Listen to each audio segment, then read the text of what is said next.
오직 성령이 너에게 임하시면이라는 주제를 가지고 한 주간 동안 우리가 이 성령에 대해서 여러 가지 다양하고 깊은 말씀을 드렸습니다. 오늘 마치는 날이라 늦은 비 성령 받으려고 오신 분들이 많은 것 같은데 참 부담이 됩니다. 우리가 하나님의 말씀대로 그대로 가면 틀림없이 늦은 비 성령은 받게 되어 있습니다. 오늘 그 준비하는 문제를 좀 다루겠습니다. 저 그림을 잘 보시면 두 사람에게는 비둘기가 있고 한 사람은 비둘기가 없습니다. 하나의 무슨 상징적인 그림이긴 하지만 이 말씀을 제가 그림으로 그려본 것입니다. 로마서 8장 9절에 만일 너희 속에 하나님의 영이 거하시면 너희가 육신에 있지 아니하고 영에 있나니 누구든지 그리스도의 영이 없으면 그리스도의 사람이 아니라. 지난 한 주간 동안 이 말씀은 여러 번 반복해서 우리의 상태를 살펴보는 그런 귀절이었습니다. 당신이 그리스도인 같지 않다고 하면 상당히 불쾌할 것입니다. 그런데 분명한 사실은 그리스도의 영이 없으면 그리스도의 사람이 아니라고 하셨습니다. 성령은 필수적이다. 예수 그리스도께서 우리 속에서 일으키시는 모든 변화는 성령의 봉사를 통해서 이르러 오는 것이다. 성령의 역사가 작용하지 않으면 우리 그리스도인의 삶에 어떤 변화도 일어날 수 없다는 말씀입니다. 신자로서 우리는 성령이 없이는 아무것도 성취할 수 없다는 것을 끊임없이 인식해야만 한다. 요한복음 15장 5절에 포도나무 비유에서 너희가 나를 떠나서는 아무것도 할 수 없느니라고 말씀하셨습니다. 예수님께서 승천하신 이후에 이 땅에서 예수님을 대신해서 사역을 하시는 분이 성령이십니다.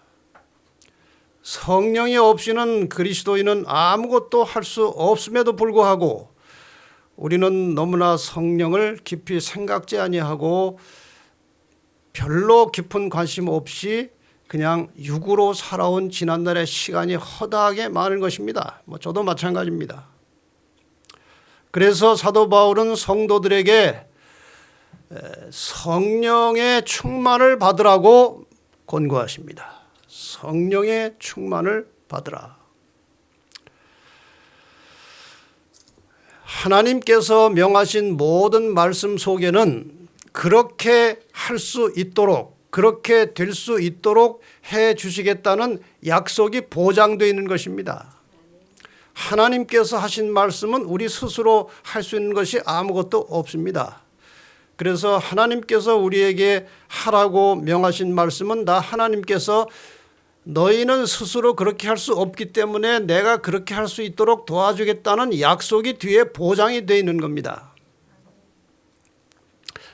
그런데 그 약속의 성취에는 늘 조건들이 있습니다. 요한복음 14장 14절에 내 이름으로 무엇이든지 내게 구하면, 구하지 않으면 안 되는 것입니다. 구하면 내가 시행하리라. 이런 조건이 있어요. 시편 66편 18절에는 내가 내 마음에 죄악을 품으면 주께서 듣지 아니하시리라. 품지 말아야 됩니다. 죄를 품지 말고 구할 때에 하나님의 약속이 이루어진다는 것입니다. 성령 충만의 약속, 그것이 어떻게 이루어지느냐 하는 것입니다. 어제 저녁 마치면서 대략 간추려서 5가지를 제가 일단 제안을 제목으로 드렸고 오늘은 그 제목을 하나씩 좀 풀어서 말씀을 드리려고 합니다. 첫째, 지속적인 이른비 경험으로 마음과 몸을 정결하게 하라고 하십니다. 지속적인 이른비 성령의 경험이 우리의 매일의 생활 속에서 필요하다는 것입니다. 우리는 오늘 이른비 성령의 경험을 하면서 늦은비 성령을 기다리는 시기에 살고 있습니다. 잠깐 도표를 보겠습니다. 제가 설교 내용 중에 성령의 유효기간은 끝나지 않았다라는 제목으로 말씀을 드렸는데 이것이 그 말씀의 기초입니다. 요한복음 14장 16절로 18절에 내가 아버지께 구하겠으니 그가 또 다른 보혜사를 너희에게 주사 영원토록 너희와 함께 있게 하시겠다. 그러니까 오순절에 성령이 오신 이후에 그 유효기간은 영원한 것입니다. 그림으로 이렇게 표현할 수 있지 않을까 생각합니다. 시작할 때는 강력한 성령의 역사가 있었습니다. 오순절에 내린 늦은비 성령은 오늘 우리가 경험하는 성령과는 비교할 수 없을 정도로 강력한 능력으로 역사를 했습니다. 그리고 이제 사도들이 이제 하나씩 둘씩 이제 순교하면서 사도들이 다 지나간 다음에는 그 강력한 성령의 역사는 약화됐으나 여전히 그 역사는 지속돼 와서 오늘까지 우리가 이르러 온 것입니다. 그리고 마지막 예수께서 재림하시기 전에 이 늦은비 성령이 임할 것이라고 말씀하셨고 우리가 이 문제를 어제 저녁 시간에 꽤 상세하게 다루었습니다. 그러니까 이른비 성령의 역사는 지금도 계속되고 있습니다. 그 이른비 성령의 역사가 있었기 때문에 우리가 예수를 구주로 영접하여 믿을 수 있게 되었고 진리를 가르치면 이해할 수 있게 되었고 하나님의 뜻이 무엇인지 분별할 수 있게 된 것은 이 성령의 역사가 아직도 있기 때문에 그런 것입니다. 저도 개인적으로 종종 뭐 대단한 것은 아니지만 성령의 역사를 경험을 하고 있습니다. 뭐 예를 들면 설교를 준비하는데 전혀 생각지 않았던 다른 생각이 떠오릅니다. 그 다음에 성경절이 갑자기 생각이 납니다. 그 다음에 설교를 하는 도중에도 준비되지 않았는데 이 말씀과 말씀 사이에 적절한 말씀이 생각이 나는 것입니다. 이건 다 성령의 역사입니다. 또 다른 경우는 성령의 역사가 없이는 한 영혼도 회심할 수 없다고 되어 있습니다. 그래서 이 설교를 듣고 회심하는 영혼이 있다면 그 설교 속에 성령이 역사하시는 증거라고 말씀하셨어요. 그래서 제가 그동안 많은 설교를 통해서 상당히 많은 사람들이 회심하고 지금 교회 다니는 사람들이 많이 있죠. 제가 세보진 않았지만 제가 알지 못하는 사람들도 많이 있을 것입니다. 그게 다 성령의 역사입니다. 근데 제가 최근에 꽤 실감나게 성령의 역사를 이제 경험을 이제 해서 하나님께 감사를 드렸습니다. 제가 이 성령 문제에 대해서 좀 깊은 생각을 하게 된 것이 이제 9월 달입니다. 9월에 이제 이 책을 보고 제가 이 성령의 문제에 대해서 다시 한번 자각을 하게 되고 이것이 계기가 되어서 한 주일간의 연말 기도 주일을 이제 성령 문제를 하게 되는데 그 사이에 제가 이제 성령에 대한 뭔가 깊은 자각이 오고 이 연말 기도 주일 사이에 제가 파키스탄에 가서 한 주간 동안 집회를 하고 왔습니다. 근데 거기는 이제 그들의 말이 언어가 따로 있기 때문에 한국말을 파키스탄 말로 통역할 사람은 없어요. 영어를 해야 파키스탄 말로 통역을 할 수 있는 사람들이 있는 겁니다. 제가 영어가 그렇게 능통한 사람도 아니고 또 영어 한 지가 지회에 있을 때니까 13, 14년, 14, 15년 전입니다. 그때 이제 영어를 좀 하다가 이제 그 후로는 이제 영어를 거의 안 썼습니다. 근데 영어로 설교를 해야 되는 겁니다. 그래서 제가 이제 기도를 간절히 했습니다. 성령에 제가 이제 자극을 받았기 때문에 하나님, 이번 기간 동안에 제가 성령께서 역사하시는 것을 좀 실감나게 경험을 하고 싶습니다. 하나님 이번 집회에 좀 보여주십시오. 아주 간절하게 제가 기도를 여러 차례 드렸어요. 그래서 가서 이제 설교를 하는데 보니까 거기 청중이요, 초등학생부터 교수들까지 앉아 있는 거예요. 어디에다가 어떻게 맞춰야 될지를 모르겠어요.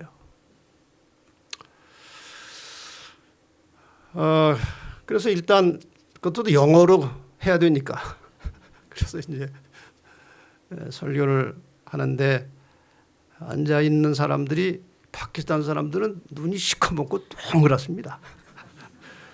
그 수백 개의 눈이 저를 쫙 쳐다보는데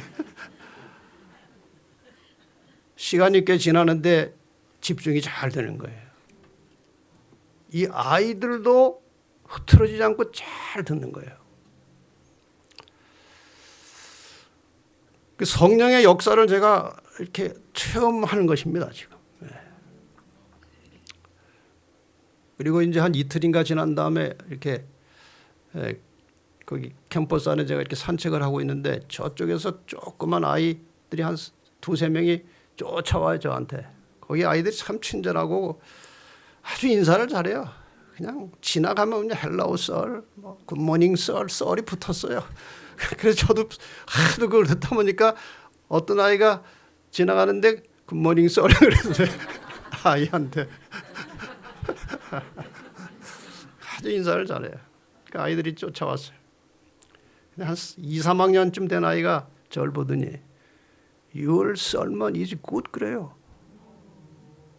당신 설교가 좋다는 거예요. 2학년짜리가.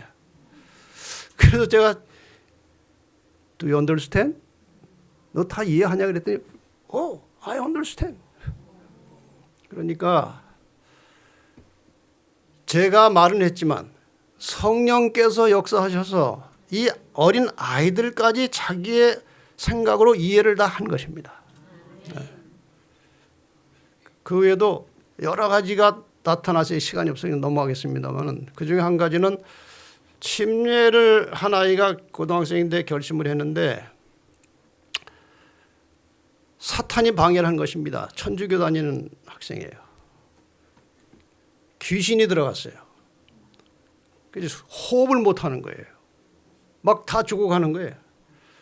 근데 거기 다행히 이제 지성배 목사님이 선교사 생활을 많이 하면서 귀신 들린 사람을 많이 겪어본 사람이라 모여 앉아서 기도하면서 귀신을 쫓아냈어요. 이 학생이 이제 계속 말씀을 들으면서 변화가 왔어요. 그래가지고 그 학교 다니는 학생 말고 그 바깥에 있는 자기 친구들 중에 천주교 다니는 친구들에게 설득을 한 거예요. 진리를 제대로 믿고 믿어야 된다. 그래가지고 5명을 데리고 들어와서 거기 이제 교사들하고 침례 공부를 하고 침례 받는 날 학생들만 한 60여 명 받았는데 그 친구가 5명을 데리고 와서 침례를 받았어요. 이게 다 성령의 역사가 아니면은 있을 수 없는 일이에요. 성령께서 지금도 분명히 살아서 역사하고 계신다는 사실을 보여주셔서 제가 용기를 가지고 지난 한 주간 동안 성령 문제를 말씀을 나누었습니다. 자, 그럼 이른비 성령의 역사를 통해서 마음과 몸을 정결하게 해야 된다는 것이 어떤 의미인가? 잘 아시는 말씀이죠. 고린도전서 6장 19절 20절에 너희 몸은 너희가 하나님께로부터 받은 바 너희 가운데 계신 성령의 전인 줄을 알지 못하느냐? 너희는 너희 것이 아니라 값으로 산 것이 되었으니 그런즉 너희 몸으로 하나님께 영광을 돌리라. 너희 몸은 너희 것이 아니고 이 속에 성령께서 내재하시는 성전이라고 말씀하셨습니다. 그래서 이 그리스도인은 항상 몸과 마음을 정결하게 유지해야 합니다. 그래서 성령께서 자유롭게 교통할 수 있어야 되는 겁니다. 몸과 마음이 정결해야 돼요. 성령은 거룩한 존재이기 때문에 불결한 생각 속에, 불결한 마음 속에 들어오실 수가 없습니다. 그래서 정결함을 유지해야 되는 거예요. 이 마음의 정결을 유지한다는 것은 죄 없는 상태로 살아가는 것을 말합니다. 어떻게 생각하면 어렵습니다. 그러나 또 어떻게 생각하면 얼마든지 길이 있습니다. 왜? 하나님께서 다 예비를 해 놓으셨기 때문에 방법이 있는 것이죠. 이른비 성령의 역할 중에 하나는 사람이 죄를 깨닫게 하고 또 죄를 자복하게 하고 죄를 용서받고 정결하게 살아가도록 돕는 일을 성령께서 하십니다. 더 나아가서 성령께서는 우리가 시험에 들더라도 죄를 이기고 죄를 짓지 않도록 도와주십니다. 믿으십니까? 도와주시겠다고 그랬어요. 인간은 연약한 존재이기 때문에 자주 죄된 생각을 하기도 하고 죄된 행동을 하기도 하고 죄된 습성에 젖어 있습니다. 그런데 이렇게 연약한 죄된 속성을 가지고 있지만 거기에 빠지지 않도록 성령께서 도와주시겠다고 그랬습니다. 그 다음에 혹시 실족해서 죄를 범할지라도 즉시로 죄를 용서받을 수 있는 길을 준비해 주셨습니다. 죄 없이 살 수 있습니까? 여기 방법을 보시면 죄 없이 살 수 있어야 돼요. 왜? 우리가 침입하고 거듭나는 순간에 일단 이전의 자아는 다 죽었고 새 사람으로 태어났습니다. 그 다음부터 살아가는 순간순간 성령께서 우리를 도와주셔서 죄를 이기고 짓지 않도록 도와주신다고 그랬어요. 그럼에도 불구하고 실족해서 넘어지면 즉시 죄를 용서해 주십니다. 이런 원리로 우리는 늘 죄 없이 살아갈 수 있도록 하나님께서 다 장치를 해 놓으신 거예요. 히브리 2장 18절에 자기가 시험을 받아 고난을 당하셨은즉 시험 받는 자들을 능히 도우시느니라. 예수님께서는 이 불행하고 처참한 인간의 경험을 거의 다 하셨습니다. 가난하셨고 무시받았고 천대받았고 오해받았고 육체적 고통 쓰라리게 받으셨고 죽기까지 하셨어요. 그래서 우리가 아무리 어렵고 힘든 형편에 처해 있을지라도 예수님보다는 낫습니다. 우리 박 집사님이 정말 고생과 고통이 말할 수 없이 크지만 예수님보다는 형편이 난 것입니다. 그래서 그분은 우리의 모든 형편을 다 이해하시고 우리를 도울 수 있다고 말씀하신 겁니다. 로마서 8장 26절에 성령도 우리의 연약함을 도우신다고 하셨습니다. 그러나 우리가 잠시 성령의 능력을 잊어버리고 실족해서 넘어졌을 경우에도 요한일서 1장 9절에 말씀하시기를 만일 우리가 우리 죄를 자백하면 저는 미쁘시고 의로우사 우리 죄를 사하시며 모든 불의에서 우리를 깨끗게 하실 것이요. 야고보 5장 15절에도 혹시 죄를 범하였을지라도 사하심을 얻으리라고 말씀하셨습니다. 의인이 죄를 안 짓는 것이 의인이 아니고 넘어져도 일어나서 죄를 용서받는 것이 의인입니다. 그러니까 이 원리에 의하면 우리가 아침에 일어나서 간절한 심령으로 이제 기도를 드립니다. 그 기도 중에 이제 후로 이 성령을 배우신 이후로 여러분께서 아침마다 드리시는 기도 속에는 반드시 간절한 심령으로 성령을 구하는 기도가 포함되어야 하는 것입니다. 시간이 좀 늦어서 기도할 시간이 5분밖에 없다 여유가. 그럼 다른 기도 다 치워놓고 성령을 구하는 기도를 가장 우선적으로 드리시길 바랍니다. 그래서 아침에 일어나서 하루 종일 사는 동안에 성령께서 함께해 주실 것을 간절하게 기도하시고 살아보시면 확실히 생활이 안정이 되고 실수가 줄어들고 사람이 조금씩 달라집니다. 한번 해보세요. 부부지간의 관계도 훨씬 유연해지고 사람과 대면해서 하는 것도 훨씬 부드러워지고 달라집니다. 그렇게 성령께서 우리를 도와주시는 것입니다. 그건 우리의 의지가 아니고 아침에 성령을 간절히 구하는 기도를 드렸기 때문에 우리의 의지를 성령께서 통제하시는 것입니다.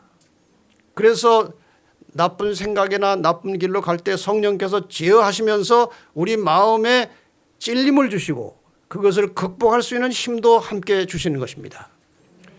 그렇게 하루를 살면 훨씬 하루가 아주 유쾌하고 상쾌하고 저녁에 편안해지는데 그래도 가만히 생각해 보니까 뭐가 잘못된 게 있는 거예요. 그럼 어떻게 하면 됩니까? 용서를 구하는 겁니다.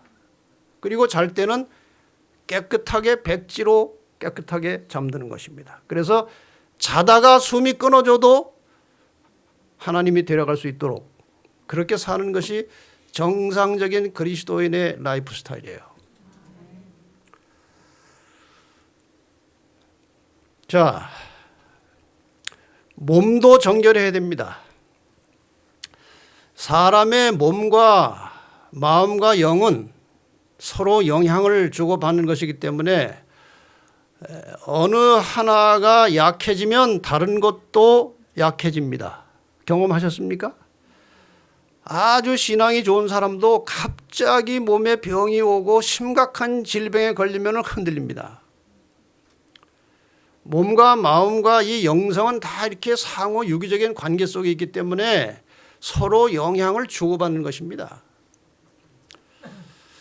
그래서 몸을 구성하고 있는 이 몸의 질을 결정하는 음식을 먹는 것도 성령의 역사와 관계가 있다는 사실을 아시기를 바랍니다.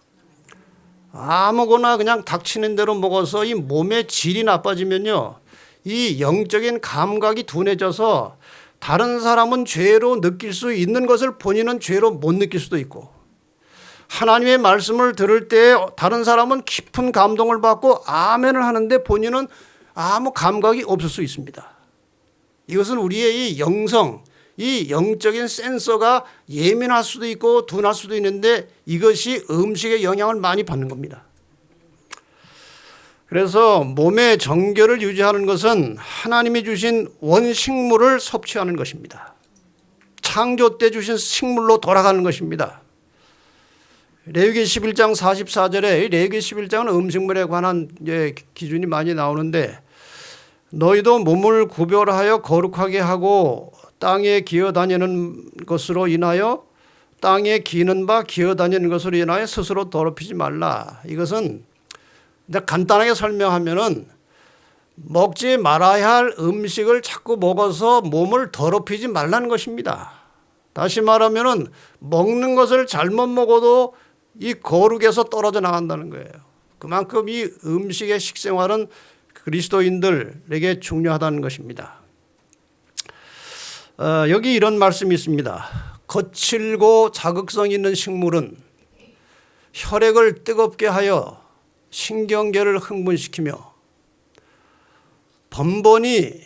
빈번히 도덕적 지각력을 둔하게 하여 이성과 양심은 유격적인 충동에 의하여 지배당한다. 식사에 무절제한 사람이 인내와 극기를 실천하기란 어려우며 흔히 거의 불가능하다 그랬어요. 그러므로 이 마지막 시대에 늦은비 성령을 기다리며 이른비 성령의 경험을 하고자 하는 진실한 마음을 가지고 있는 사람들이라면은 이 음식물도 깨끗하게 정결하게 원식물로 돌아가는 것이 정상이라는 것이죠. 두 번째, 즐거운 마음으로 하나님의 말씀에 순종한다. 이 말씀은 사실 굉장히 광범위하기도 하고 막연합니다. 우리가 하나님 말씀에 순종하라고 하는 말을 많이 듣는데 구체적으로 실생활 속에서 순종하는 것이 무엇을 하는 것인지 이렇게 좀 막연해요. 그래서 제가 그동안 이제 말씀을 연구하고 가르치고 이 문제에 대해서 이제 제 나름대로 정리한 것들을 이제 간단하게 소개드리겠습니다. 이것은 자세하게 하면은 많은 시간을 써야 되는 것인데 제가 그냥 그림만 잠깐 보여드리겠습니다. 이 순종의 원리에 대해서 신명기 28장 2절에 말씀하십니다. 내가 하나님 여호와의 말씀에 순종하면 이 모든 복이 내게 임하며 내게 미치겠다. 순종하면은 복이 있겠다는 것입니다. 이 복은 하나님이 하나님 말씀을 잘 들었기 때문에 상으로 주는 복이 아니고 그 말씀을 따라서 사는 것 자체가 복입니다. 왜? 하나님께서 인간들에게 요구하실 때는 모두가 다 사람에게 유익한 말씀을 주시고 그것을 순종함으로 우리의 몸과 마음과 영이 좋아질 수 있는 것들을 요구하시는 거예요. 그러므로 이 하나님의 말씀에 순종함으로 받는 복은 하나님의 뜻을 맞춰줬기 때문에 무슨 덤으로 주는 상급이 아니고 자연스럽게 나타나는 결과예요. 여러분 말씀을 순종할 때 부담 갖고 하지 마시고 이것이 다 나를 하나님께서 영육간에 건강하게 유쾌하게 살도록 주신 요구라고 생각하시고 즐거운 마음으로 순종하시기를 바랍니다. 네, 이 성경에 나타난 하나님의 모든 말씀을 이 순종을 기준으로 이렇게 살펴보면 대개 세 파트입니다. 하나님과의 관계에 있어서 순종할 것, 다른 사람과의 관계에 있어서 순종할 것, 그리고 자신을 관리하는 일에 있어서 하나님께서 명하신 것에 순종할 것. 이렇게 세 파트예요. 이 세 파트에 또 핵심적인 것들이 있습니다. 우리가 하나님과의 관계에 있어서 그 관계를 유지하고 순종해야 되는 가장 그 뼈대가 되는 것은 하나님을 예배하는 겁니다. 예배. 이걸 순종하라는 거예요. 하나님과 관계를 계속 유지해 나가는 것입니다. 이 예배라고 하는 것은 피조물과 창조주 사이에 성립되는 것입니다. 그럼 피조물로서 창조주 하나님을 예배할 때에 하나님이 나의 주인이십니다. 나의 주권자이십니다. 내 모든 것의 주인이 하나님이십니다라는 그런 심령을 가지고 예배하는 겁니다. 그렇다면 내가 가지고 있는 것 매우 소중한 것 두 가지가 있는데 하나는 생명 시간이고 하나는 재물입니다. 내가 가지고 있는 생명 그리고 생명이 있는 자에게 주어지는 시간 모두가 100% 하나님의 것입니다.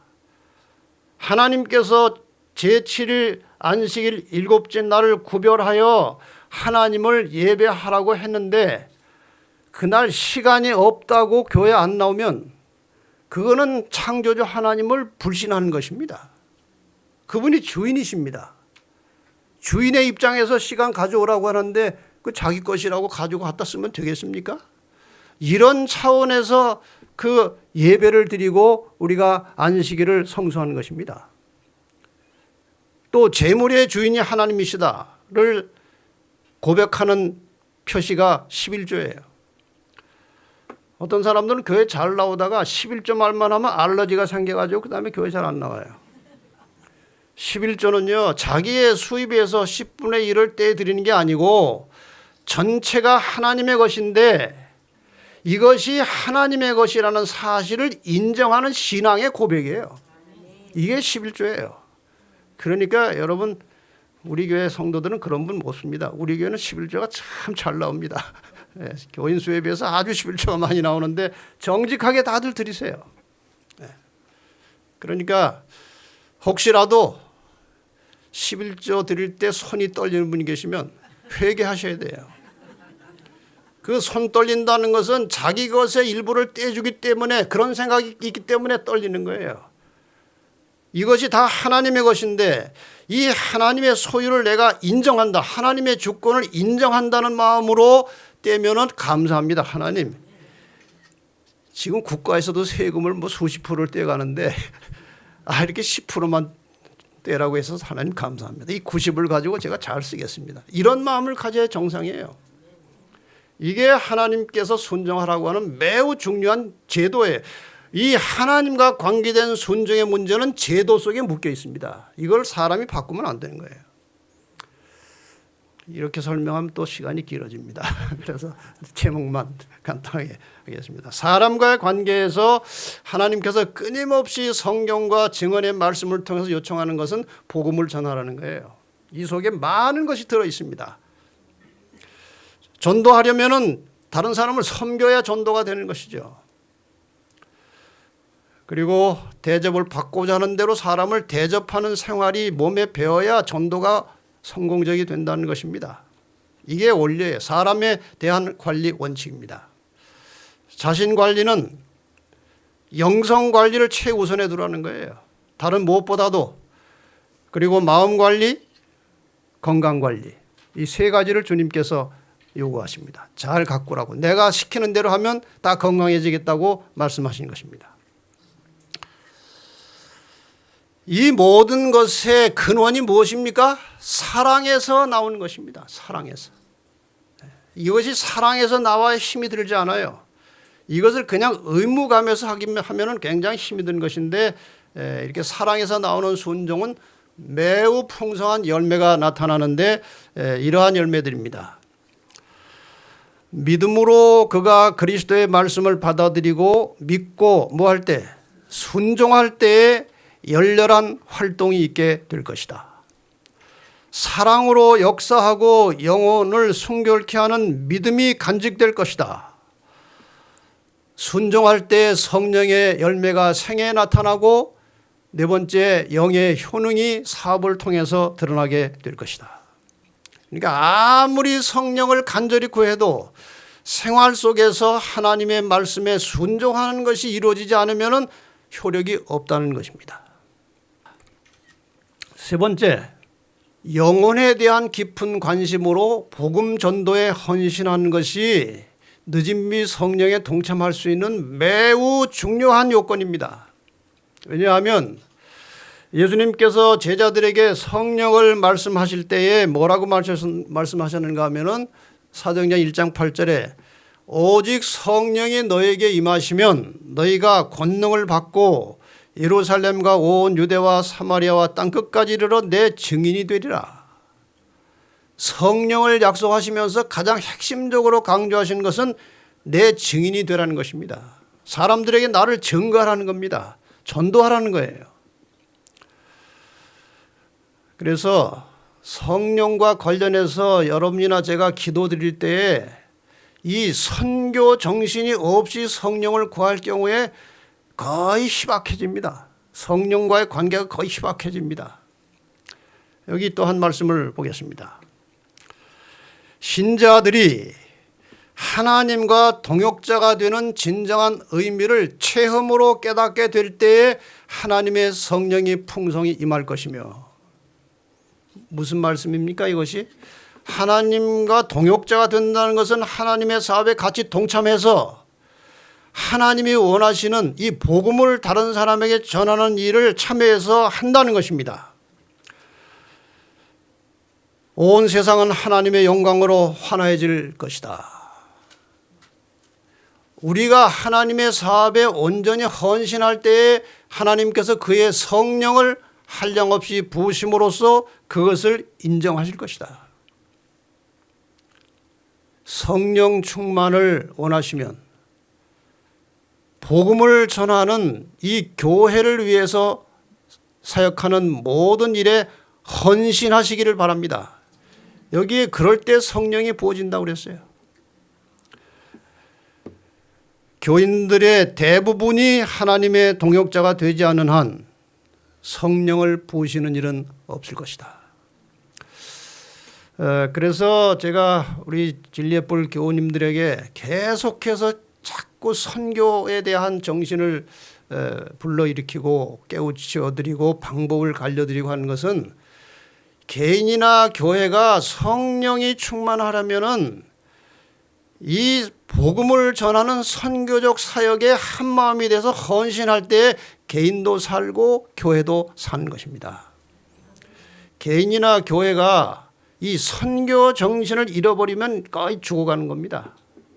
여러분이 정말 성령을 받기를 원하시고 성령의 인도를 따라서 살기를 원하신다면은 이 말씀을 잘 보시고 복음을 전하는 일에 헌신하는 성도들이 되시기를 바랍니다. 제자들이 오순절에 성령을 받게 된 경위를 잘 보시면 이 전도가 얼마나 중요한지 다시 한번 깨달을 수가 있어요. 이 제자들이 처음에 모여 앉아서는 후회했습니다. 예수님이 가버리셨네. 그동안 이렇게 했었으면 좋았을 것을. 베드로 같은 경우는 내가 그때 왜 그랬는지 모르겠네 하고 후회를 한 거예요. 후회. 요한도 후회를 했을 겁니다. 내가 그렇게 잘난 척을 했는지 모르겠다고. 왜 내가 그렇게 자리를 좋아했는지 모르겠다고. 후회를 하다가 마침내 그들이 하던 후회들을 다 모아가지고 회개가 시작되었습니다. 자신의 가슴을 치고 회개하는 일이 벌어진 거예요. 서로가 잘났다고 할 때는 오합지졸이었습니다. 제각각이었습니다. 그런데 각자가 다 가슴을 치고 회개하니까 제자들의 마음이 하나로 연합이 되었습니다.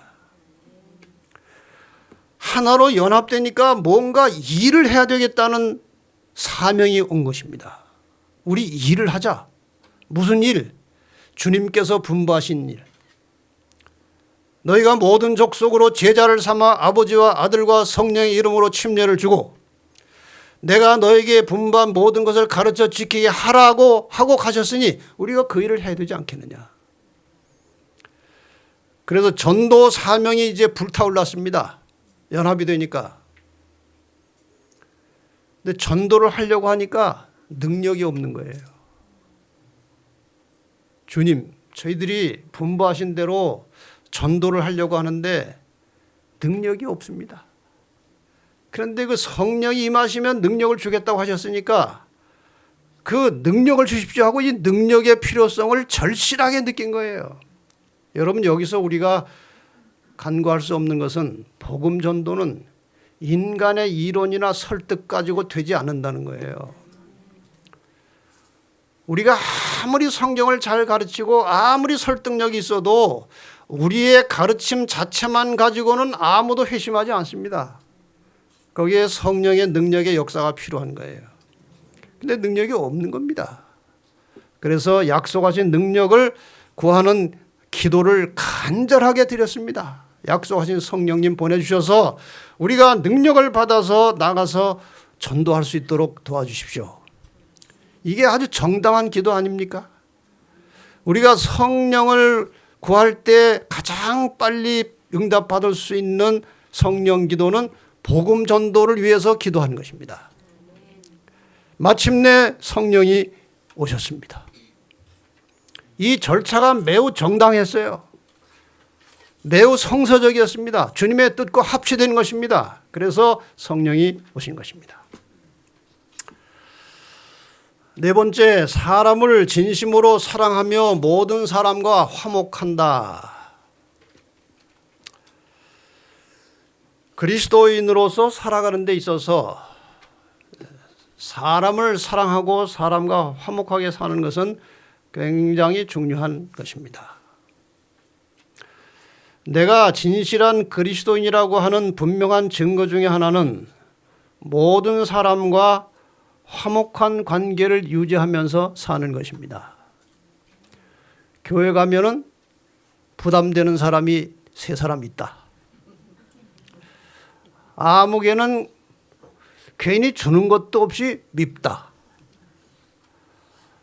저 사람은 꼴 보기 싫다.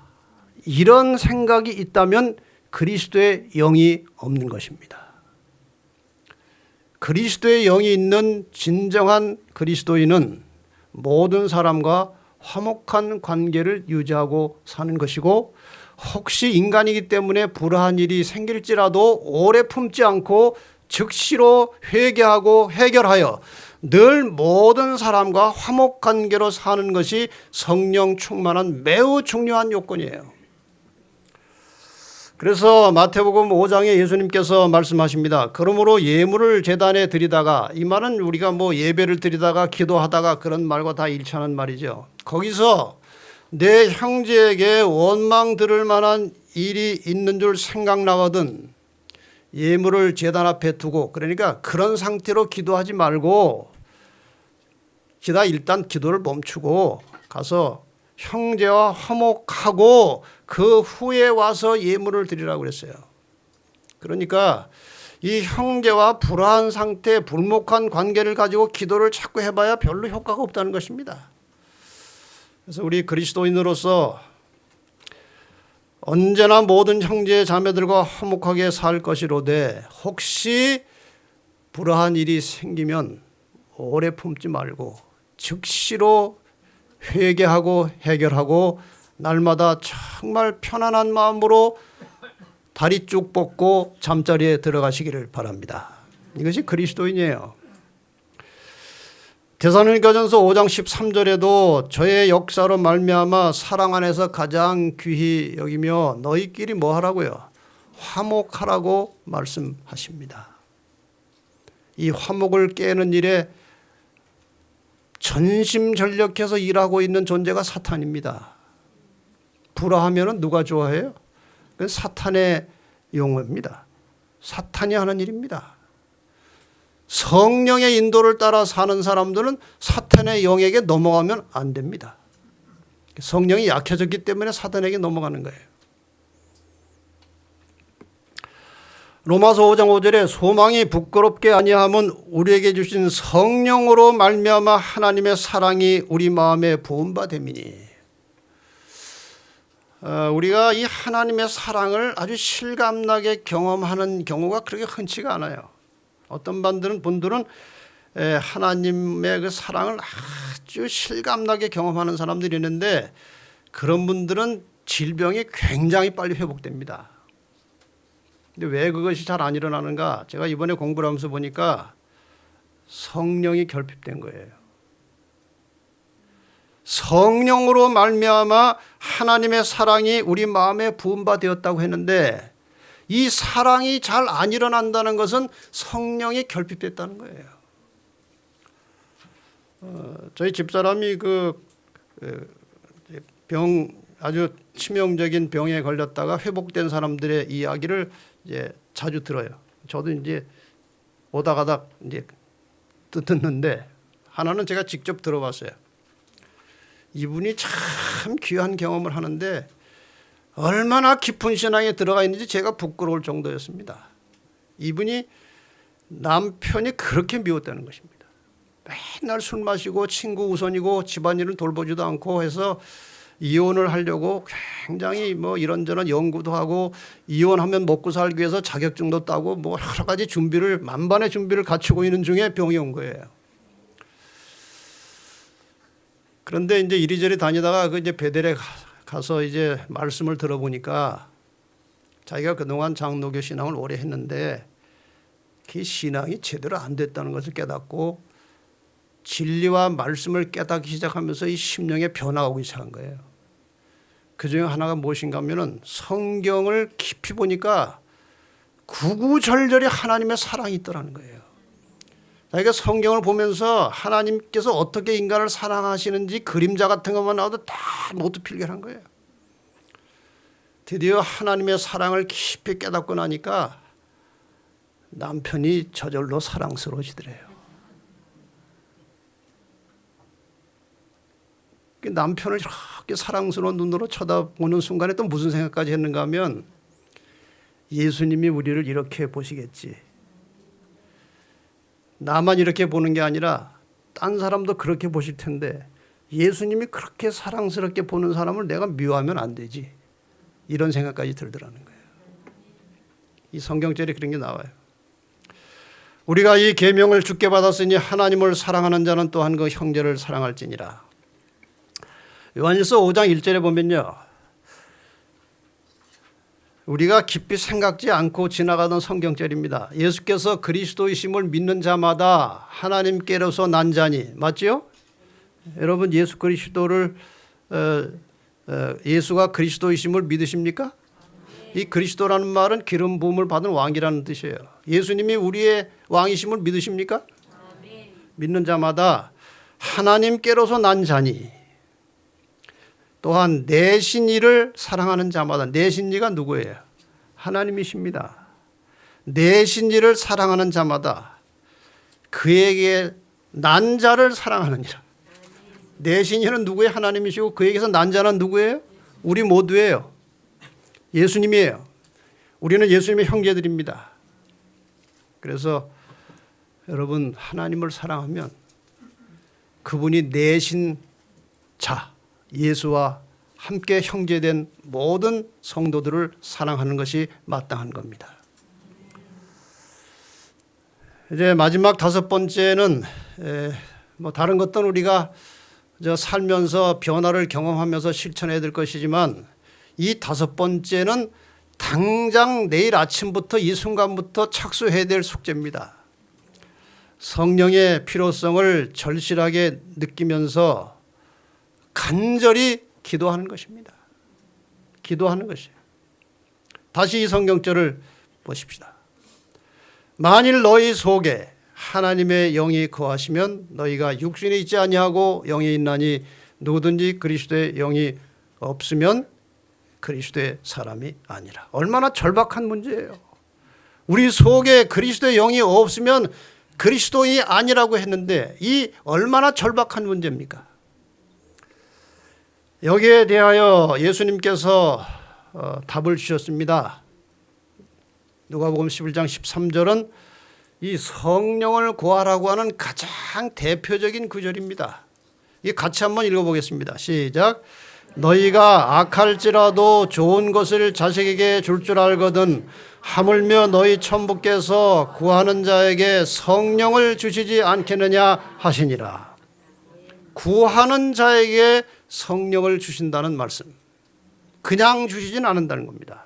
왜? 그냥 주면 사고 납니다. 어떤 사고가 나요? 성령 받으면 사람이 변화되고 전도의 능력이 생기고 여러 가지 열매들이 맺히는데, 그냥 아무 생각 없는 사람에게 주면 그것이 자기 잘난 줄 알고 사고가 납니다. 그래서 하나님께서는 정말 진지하고 간절한 심령으로 열심히 기도해서 그 성령의 결과가 나타날 때 100% 하나님께로 영광을 돌릴 수 있도록 준비된 심령에 성령이 임하시는 거예요. 그래서 구하라는 거예요. 이 구하라고 하는 말씀 속에는 뒤에 사연이 있습니다. 그냥 이것은 결론으로 나온 것이지 그 과정이 굉장히 복잡했습니다. 그 이야기의 과정이. 아시는 대로 이 이야기는 밤늦게 찾아온 친구를 위해서 이웃집에 떡을 빌리러 간 한 집 주인의 이야기입니다. 옆집에 가서 이제 문을 두드렸습니다. 떡을 빌려달라고 하면서 문을 열심히 두드린 결과 떡을 받아갈 수 있었습니다. 누가복음 11장 8절에 보면은 내가 너희에게 말하노니 비록 벗됨을 인하여서는 일어나 주지 아니할지라도 그 강청함을 인하여 일어나 그 소용대로 주리라. 이웃집에 사는 이웃 벗이기 때문에 준 것이 아니고 뭐 때문에 줬다고 그랬어요? 그 강청함을 인하여 준다고 그랬어요. 이게 무슨 뜻입니까? 성령을 구할 때는 아주 진실하게 간절하게 지속적으로 간절한 심령으로 성령을 구하라는 것입니다. 그 다음에 이어지는 구하라 찾으라 두드리라고 하는 것은 다 성령에 관계된 말씀이에요. 어떤 분은 이 성경절을 가지고 시장거리에서 아기를 잊어버린 다음에 찾으라 찾을 것이요 하셨으니 찾게 해주십시오 기도한다고 그래요. 물론 그렇게 해도 되겠지만 이 구하라 찾으라 두드리라의 원 목적은 성령을 구하라는 거예요. 성령을 찾으라는 거예요. 성령을 달라고 두드리라는 거예요. 근데 여기에 우리가 상당히 간과할 수 없는 중요한 것은 이것입니다. 집주인은 자기가 쓰려고 한 것이 아니고 친구에게 주기 위해서 간절한 마음으로 떡을 구했습니다. 자기 떡 구한 게 아니고 친구에게 줄 떡을 구한 것입니다. 맞습니까? 우리가 성령을 구할 때는 나누어 주기 위하여 구하라는 것입니다. 나누어 주기 위하여 구하라는 것입니다. 예수님께서 그렇게 기도하셨다고 되어 있습니다. 그는 매일 아침 여러 시간 동안 아버지와 교통하심으로 하늘의 빛을 사람에게 나누어 줄 준비를 하셨다. 나누어 줄 준비하셨다. 어떻게? 날마다 성령의 새로운 침례를 받으시면서 그날에 나누어 줄 것을 받아내셨다는 거예요. 주님께서는 매일 아침 이른 시간에 일어나셔서 다른 사람에게 나누어 주시기 위하여 자기의 심령과 입술에 은혜의 기름을 바르셨다. 이것도 성령이죠. 이제 여러분이나 저나 아침마다 일어나서 이제 성령을 구하는 기도를 이제 드리게 될 것입니다. 이렇게 간절하게 애타는 심령으로 일주일 동안 기도드리자고 했는데도 안 드리시는 분은 그 성령이 떠나간 거 아닐까요? 여러분 하십시다. 하자고요.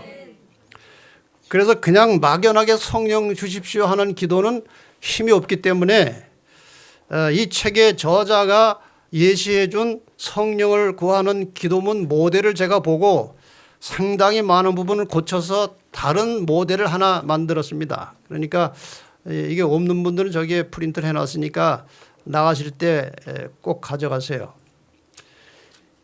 이걸 또 잊어버리고 안 가져가시는 분은 참 성령이 떠난 거예요. 다른 데 생각이 빠져 있는 거예요. 다른 데.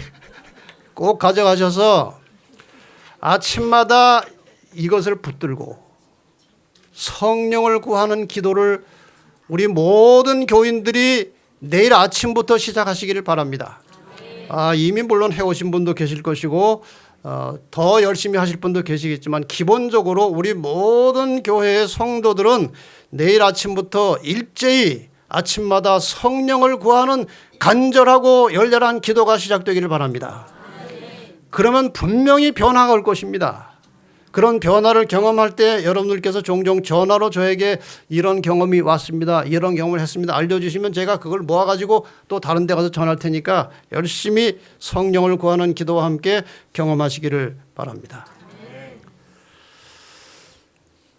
여기 이 말씀 읽고 끝내겠습니다. 매일 아침 복음의 사신들이 주님 앞에 무릎을 꿇고 그분에 대한 헌신의 서약을 새롭게 할 때 그리스도께서는 그들에게 소생케 하고 거룩하게 하는 능력과 함께 당신의 성령의 임재를 허락하실 것이다. 어떻게 할 때요? 매일 아침 그리스도인들이 무릎 꿇고 그분에게 헌신하면서 능력을 달라고 성령을 구하는 기도를 할 때 당신의 성령의 임재를 허락하실 것이다. 그들은 매일의 의무를 수행하기 위하여 나아갈 때에 눈에 보이지 않는 성령의 역사가 그들로 하나님의 동역자가 되게 하신다는 확신을 갖게 된다. 이렇게 해서 우리가 완전히 성령과 함께 일하고 동행하며 그분의 이끌림을 받으면서 살 때에 우리 마음에 진정한 평강이 올 것입니다. 우리의 생활이 매우 안정될 것입니다. 우리가 바라던 변화가 서서히 일어날 것입니다. 왜냐하면 이 속의 근원이 바뀌기 때문에 변화가 일어나는 거예요. 엊그제 잠깐 말씀드린 대로 어두움은 바람을 불어서 내쫓을 수도 없고 바가지로 떠서 나가지도 않습니다. 빛이 들어가야 어둠이 나가는 것입니다. 이 속에 있는 모든 죄들 이런 거 저런 거 하나씩 뜯어 고치려고 해봐야 안 고쳐집니다. 근원이 바뀌어야 되는 겁니다. 근원이. 요한복음 7장 말씀 다시 한번 보겠습니다. 나를 믿는 자는 성경의 이름과 같이 그 배에서 생수의 강이 흘러나리라 하시니 이는 그를 믿는 자의 받을 성령을 가리켜 말씀하신 것이라. 이 속에 성령의 생수가 터져 나오면 우리의 모든 인간적인 죄된 성향과 습관들이 자기도 모르는 사이에 사라질 것입니다. 성령의 지배를 받는 하나님의 말씀을 순종하고 따르는 것이 매우 즐거운, 그래서 항상 주님이 말씀하신 마음의 평강이 또 우리의 삶을 통해서 영혼 구원의 열매들이 일어나는 그런 성령의 성도들이 되시기를 바랍니다. 육적인 교인이 아니고 소속만 교회에 붙어 있는 교인이 아니고 영적인 성도들이 되시기를 바랍니다. 다시 한번 마지막으로 이 말씀을 드립니다. 오직 성령의 충만을 받으라. 말씀을 마치겠습니다. 하나님 아버지, 우리를 물과 성령으로 거듭나게 하시고 하나님의 자녀로 삼아주셔서 감사합니다. 그 이후로 우리는 마땅히 성령의 능력과 인도와 이끌림을 받으면서 살아야 했지만 인간의 연약함 때문에 그렇게 못한 적이 많았습니다. 그리스도의 영이 없이 죽은 그리스도인으로서 살았던 순간들도 많습니다. 용서하시고 다시 한번 성령을 우리에게 주셔서 영의 사람들이 되게 하여 주시옵소서. 날마다 아침마다 우리의 생명이 되는 성령을 간절한 심령으로 구하는 기도 잊지 말게 하시고, 그래서 하루 종일 우리가 살아가는 삶이 육으로 사는 삶이 아니고 성령의 인도와 이끌림을 받으면서 살아가는 영적인 삶이 되게 하여 주시옵소서. 그래서 그 열매들이 주변에서 일어나게 하시고 하나님께 영광을 돌리게 하여 주옵소서. 이제 이 성령의 능력과 은혜를 가슴에 품고 성전을 떠나가는 모든 사랑하는 주의 성도들에게 예수님의 은혜와 아버지의 사랑과 성령의 감화 감동하심이 삶의 순간순간 그리고 영원히 함께 하시기를 예수님의 이름으로 축원하옵나이다. 아멘.